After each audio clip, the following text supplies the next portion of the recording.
Europe, 1940. Hitler's ruthless quest to extend Germany's borders has his people at war with the world. The mobilization of armies by Britain and France proves no deterrent as the Nazis invade their European neighbors to the north and west, while extending their reach eastward towards Russia's critical oil fields. By fall, Germany's lightning war to soften England is launched, and America increases production, racing to aid the British. By 1941, the battle for North Africa is on, as Rommel's Afrika Korps arrives in Tripoli. On the Eastern Front, an impatient Hitler breaks his pact with the Soviets. Stalin responds with a scorched earth policy, intent on leaving only ruins for the Nazi invaders. But one by one, his cities fall. Now, in 1942, massive German air raids commence against Stalingrad, and the battle for this noble city turns vicious.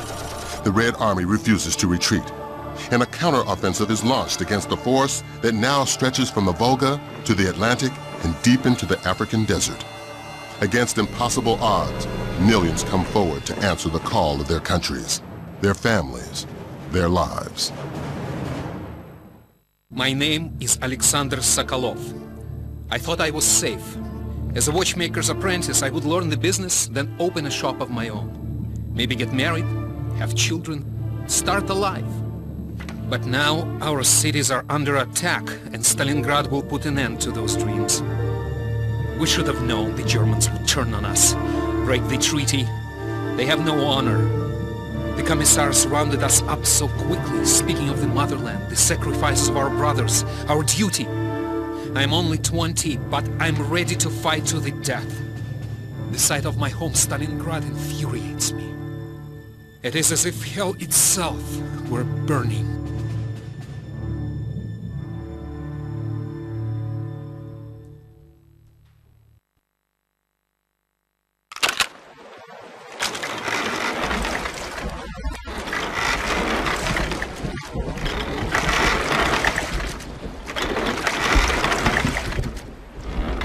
Welcome to Stalingrad. You're about to begin the greatest moment of your life. The Germans have lost hundreds of tanks and planes. Hitler's brutalized hordes are now advancing towards Stalingrad over mountains of their own dead bodies. Our Bolshevik party, our nation, our great country have given us the task not to let the enemy reach the Volga and to defend the city of Stalingrad. Forward against the enemy, up into the unremitting battle, comrades, for Stalingrad, for our great country, not one step back! Cowards and traitors will be shot! Do not count days, do not count miles, count only the number of Germans you have killed! Kill the German! This is your mother's prayer! Kill the German! This is the cry of your Russian earth! Do not waver! Do not let up! Kill! Death to the German invader! Let's move! Go! Go! First is killed! The second takes the rifle and Get off the boat! First man in line gets a rifle! Second, move! Keep moving! Let's move! First is killed! The second takes the rifle and shoot! German sniper! Look out, comrade!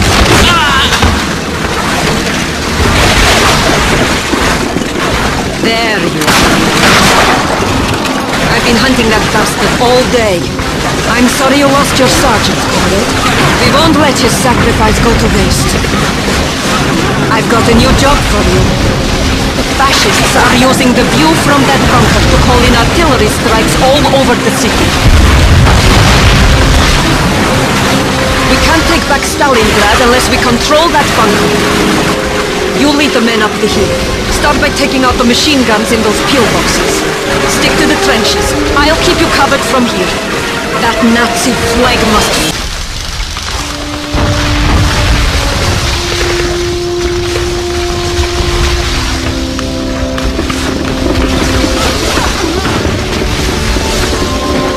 Well done, comrade. Looks like I found myself a new spot. My name is Tanya Pavlovna. We had little idea the Nazi invasion had pushed as far as our village until the night we awoke to the sound of tank tracks grinding in the distance. Tank shells sent my neighbors scurrying for cover, and in the chaos I was separated from my parents. The next day I was rescued by soldiers with the Red Army. I was 25. During my first skirmish our squad was cut down, and I escaped into a collapsed building, where I took a sniper rifle off the body of a fallen comrade. My father's voice guided my aim as I cut down my first 4 Germans with that rifle. My skill was reported to HQ and I was assigned as a sniper and sent to Stalingrad. I've been hunting Germans ever since. They took my family and my home, and I intend to take their lives.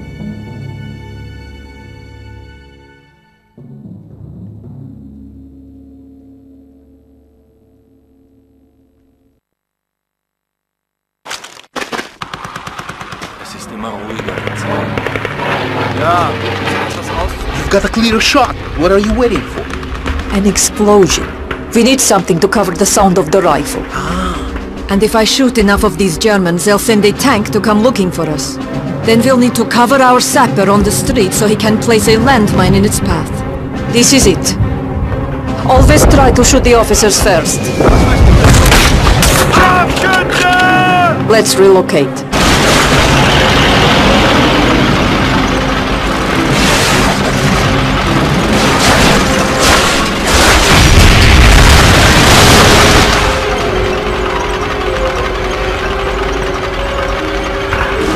My name is Nikolai Badenov. The day after the Germans attacked the Soviet Union, I left my wife and newborn son in the care of my parents and joined the Red Army. Having been a mechanic in Leningrad for years, it was no surprise I was assigned to the 24th Tank Corps. I live for the day we grind Berlin beneath our tracks. Perhaps it's this aggressiveness that won me my own tank crew and assignment in Stalingrad. While my crew and I are like family, there's another comrade who I'll be tied to forever. Her name is Tanya Pavlovna, and she saved our skins as we escaped in the last surviving T-34 after an assault on an old factory near Volgograd. But our tank soon had engine trouble, and the smoke plume was giving away our position. So we found what looked to be a safe place to make repairs.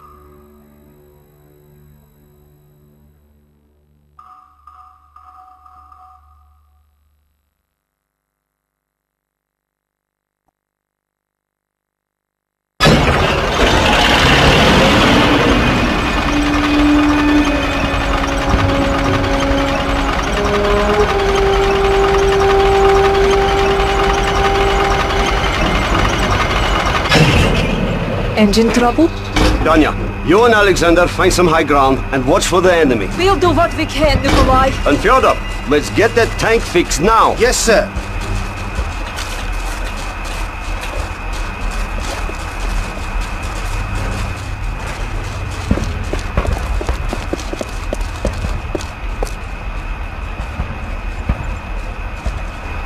German bombers! Incoming!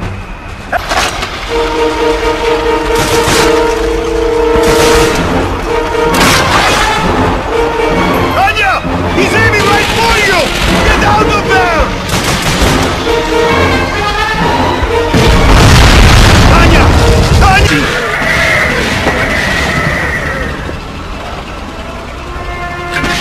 Lieutenant, the situation is grave.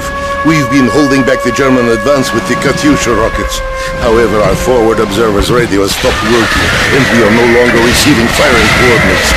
Their last report said the fascists were massing armor and preparing to overrun this headquarters. The observers are in the train station tower on the other side of Red Square. Take a replacement radio and get it over to that tower before the Germans make their next move. Thank you. The new radio. I'll take it from here, Lieutenant. That column of German armor is about to move.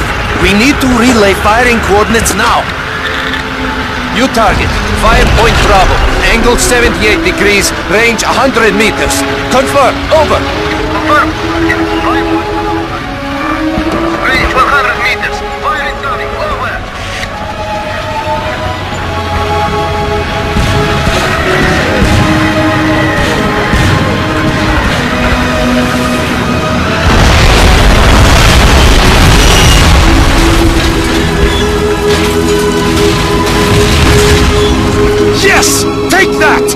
Delighted! That armored column is a junkyard now. Thank you, Lieutenant. This has been one hell of a day. December 24, 1942, Christmas Eve. What we began at Stalingrad, we were to finish as part of Operation Little Saturn on a remote airfield near the small village of Tatsinskaya. Our assignment was to approach the airfield from the north via the River Don, cutting off and encircling the stranded German forces Hitler had forbidden to retreat. There at Tatsinskaya, we would surprise the airfield, destroying as many aircraft as we could, cutting off the resupplying of Nazis in the Stalingrad pocket. This was an assignment I was going to enjoy. But as we were about to spring our attack, the Germans got word we were there and launched a frantic evacuation. We may have missed yelling "surprise," but there was still plenty of party to be had.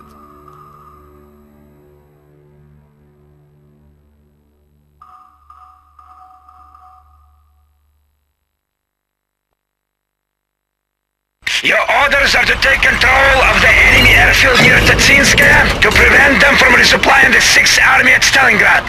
This is a critical mission, comrades. Best of luck! Raven, this is platoon leader. What is your status? Over.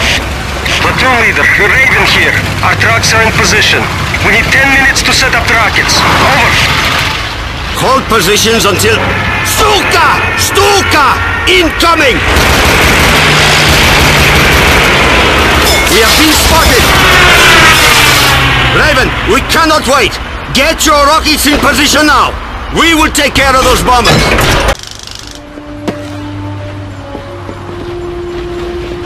Look, this will certainly make some heads turn. Let's get back to headquarters. Nice bonfire you lit up today, comrades. That should keep us warm most of the winter.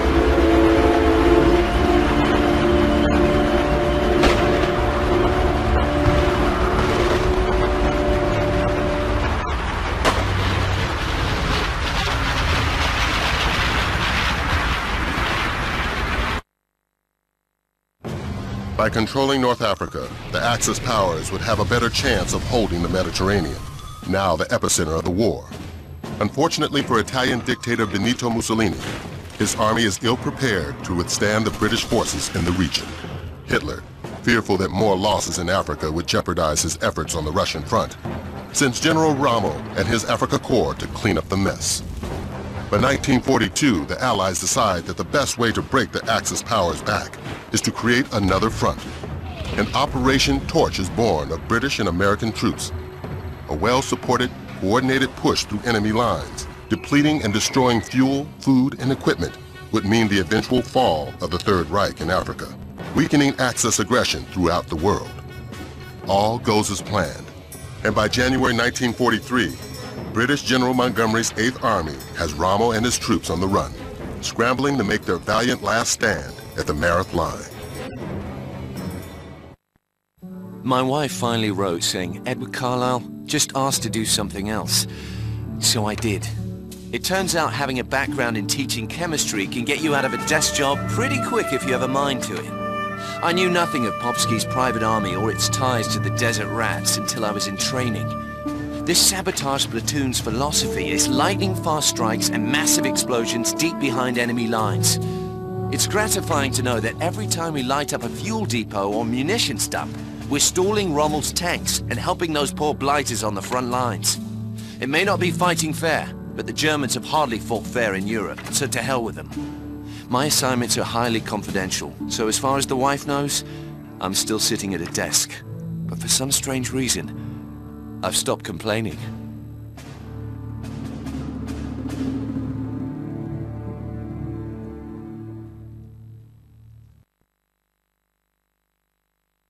Listen up, chaps. The Jerrys have a cozy little setup in this village here. Our job is to break as much equipment as possible, and then dash out before they even know what hit them. Troop B will drive the jeeps behind the Germans and pepper them with machine gun fire.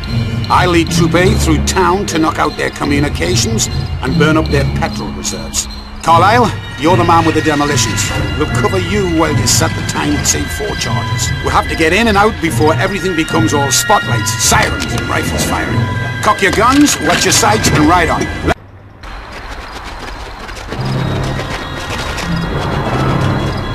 Once this last charge goes off, Fritz will be completely out of power.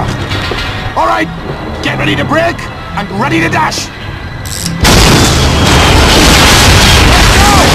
Everybody's awake by now. Navigating the desert like an ocean of sand, you have to know where you're going and have a plan to get in and out as quickly and quietly as possible. We do prefer it when quietly is not required. The one thing that allows us to hit the enemy where it hurts most is our jeeps. They're always loaded with enough fuel, supplies and water to travel 600 miles at a stretch. Although unarmored, they can be heavily armed with two 50 cal MGs firing armor-piercing and incendiary rounds. These make us quick and deadly when we need to be, able to take on German half-tracks and armored cars that outclass us in every other way. Still, this doesn't make up for the fact that you're completely exposed to fire sitting in an open jeep. And you'd better have a damn good driver at the wheel should trouble arise. And it always does, mate.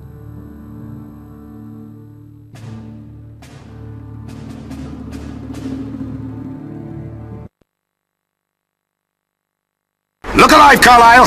I got word on the wireless that some of our old mates from the long-range desert group are lying doggo in an old fortress surrounded by Jerry's. We've got to save them. Those chaps found a shortcut through the desert that leads straight to Rommel's back door. You and I are leading the charge. The rest of the men will catch up with us at the fort. Protect my hide while I refuel the jeep. Keep your eyes peeled. We won't be alone for long. Sniper! Watch it! Oops!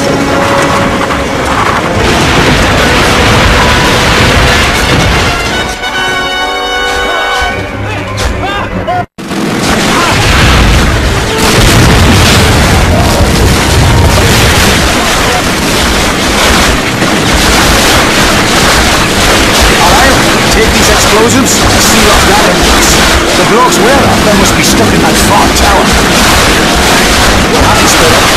I'll go left, you stick right. It's about time you chaps showed up. Well, we had a few errands to run. Hey! Carlisle! Were you just gonna leave me out there?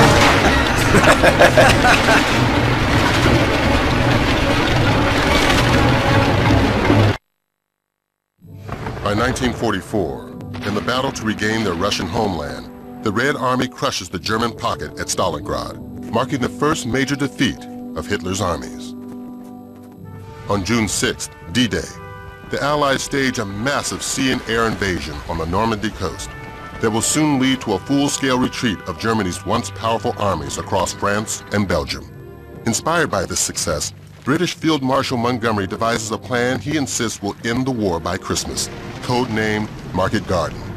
With momentum on their side, the Allies attack Germany's industrial heartland from the north, attempting to outflank the powerful Siegfried Line, intending to drive on to Berlin. But Montgomery's plan fails miserably when the final bridge across the Rhine cannot be secured. Painful defeat and staggering losses destroy all hope for an early end to the war, and surviving Allies are ordered back to France. Fortunately, by October, with the Siegfried Line finally breached from the west, the Americans prepare for the capture of Aachen, a city destined for the dubious distinction of being the first major German city to fall to Allied forces. My name is Chuck Walker. I've been attached to the 1st Army, the Big Red One, for a long time now. I fought in North Africa and Sicily. I landed in Normandy on D-Day. Every day I fight to save my life and the lives of my men. I'm proud we're on the front lines. I know none of us are going home until the Germans surrender completely, and we want to be right there when it happens. That's why Aachen is so important. It's time to take this fight right to Germany, where it began. This isn't about medals or honor. Those things don't matter when you're fighting for your life. This is about winning the war. And fighting with the Big Red One has taught me you win a war by surviving it. And that means killing the Germans before they kill me.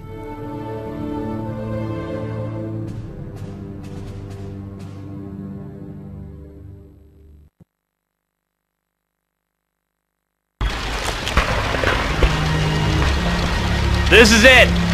We're taking Aachen today. The Germans in the town square are cut off from their command and control. But those old buildings are solid enough to resist shelling.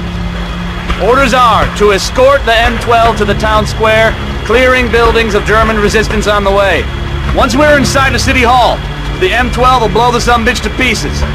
Stay close behind the tanks for cover and protect them from German anti-armor. We lose the Shermans and we're all dead. Let's saddle up and get it done. Sarge, some of those old buildings are too fortified for the tanks to take out.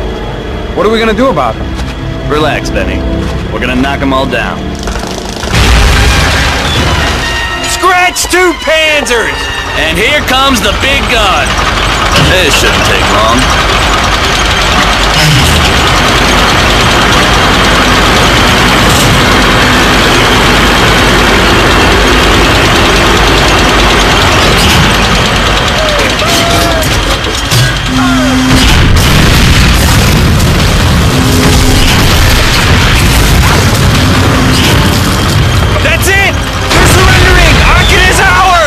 First German city to fall! We got him on the run now, Sarge! Bet you we're home for Christmas! Yeah, I'll believe that when I see it.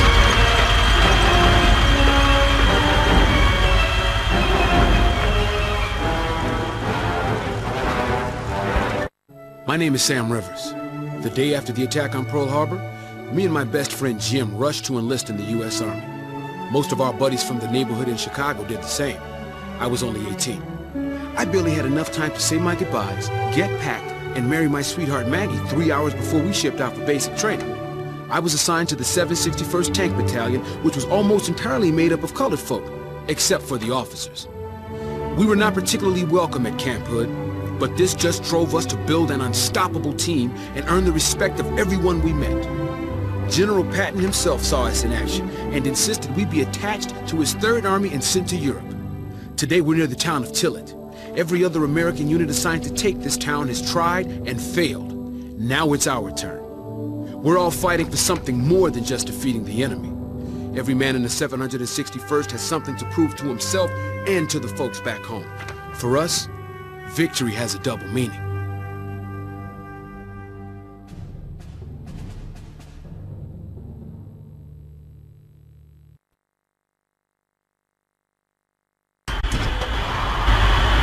Listen up, everybody. Job today is to capture Tillit and cut the highway the Germans are using to supply the assault on Bastogne. Main force will split up and take different routes to encircle the town. You all know your teams. We're supporting the 87th today, so watch out for infantry under your tracks. My squad will escort the M12s to their firing positions, then roll into town after the artillery softens them up.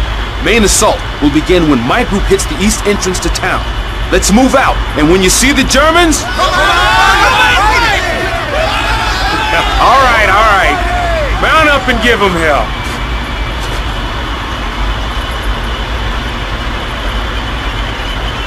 It's clear, Sarge. It'll take the Devil team a few minutes to clear that roadblock. So head back to your Sherman and keep a lookout for a German counterattack.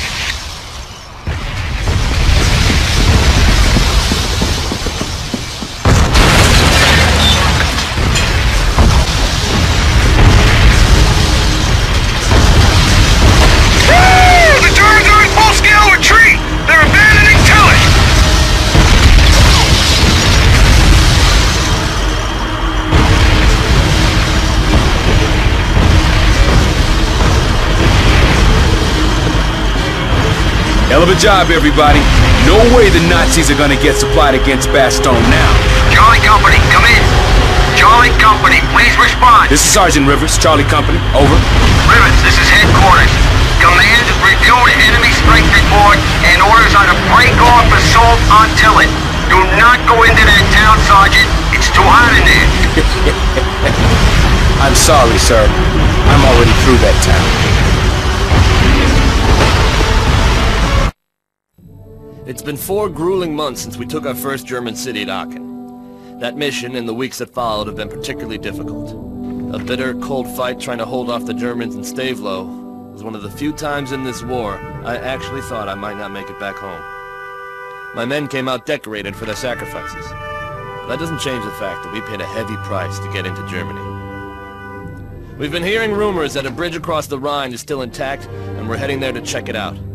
The end of this war is close, we all know that. Germany has nowhere to stay but home. And that's no longer a safe place to sleep.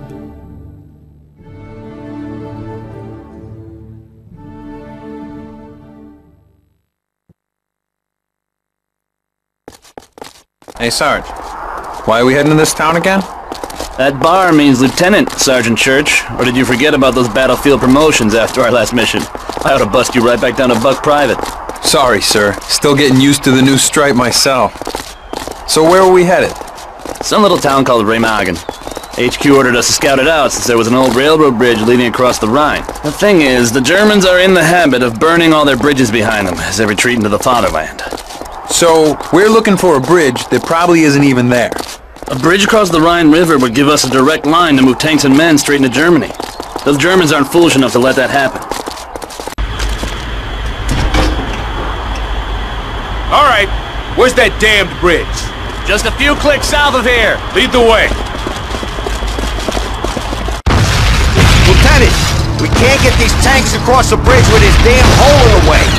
Take your men across and capture this bridge before the Germans blow it up. Are you crazy? We'll get slaughtered. That's not a suggestion. That is a direct order. Move out, or I'll execute you for treason myself. Moving out.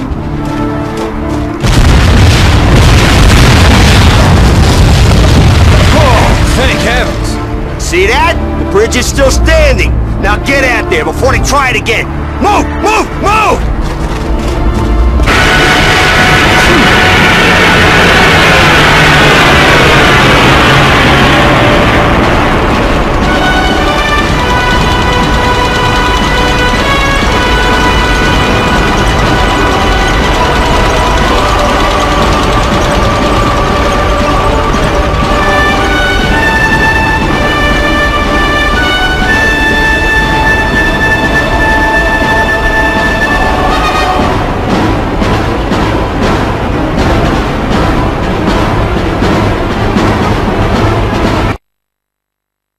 March 1945. With the bridge across the Rhine into Remagen secured, the Allies pour into Germany, bringing the fight against the Nazis directly to the Third Reich's doorstep.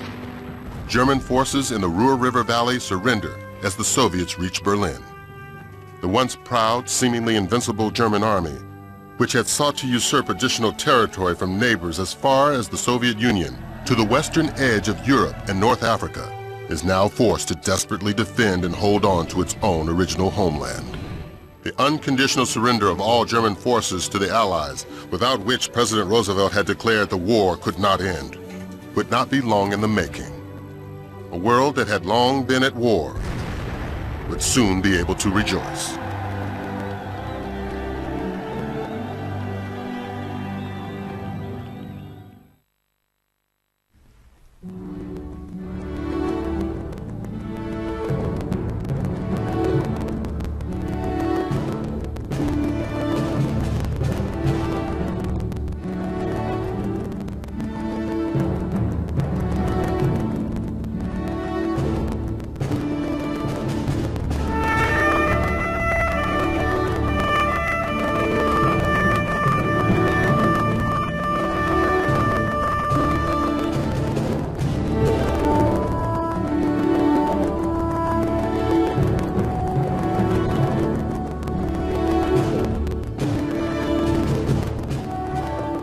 We had to prove something. We had to prove that we was as good as anybody. We had to prove that we could handle tanks, gyro stabilizers, panoramic sights, all these technical things that belong in a tank. We shouldn't have had to do it, but we had to prove to America that we did it, which was a shame. The guys that are doing this thing, they're just fanatics on it, which is wonderful. And you know, the young kids can actually see what their granddads did, you know, and it actually comes home to them. And plus, it's, you know, it keeps you thinking all the time as well. So I love that kind of thing, you know. It's fascinating. Against impossible odds, millions come forward to answer the call of their countries, their families, their lives. Okay, really good. I do feel like you're rushing a bit, so you can slow down. You can slow down just a little bit. And definitely you can slow down on that last line too, you know, against impossible odds. You know, you can really take your time to set up the drama.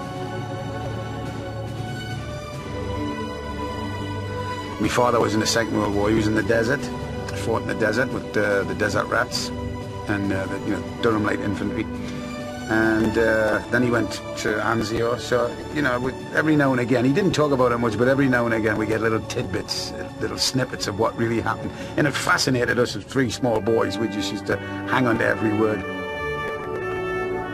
So we had the speed, we had the durability, we had the tools to work with, but we still didn't have the armor. We only had 4 inches of armor. That Tiger Royer had 12.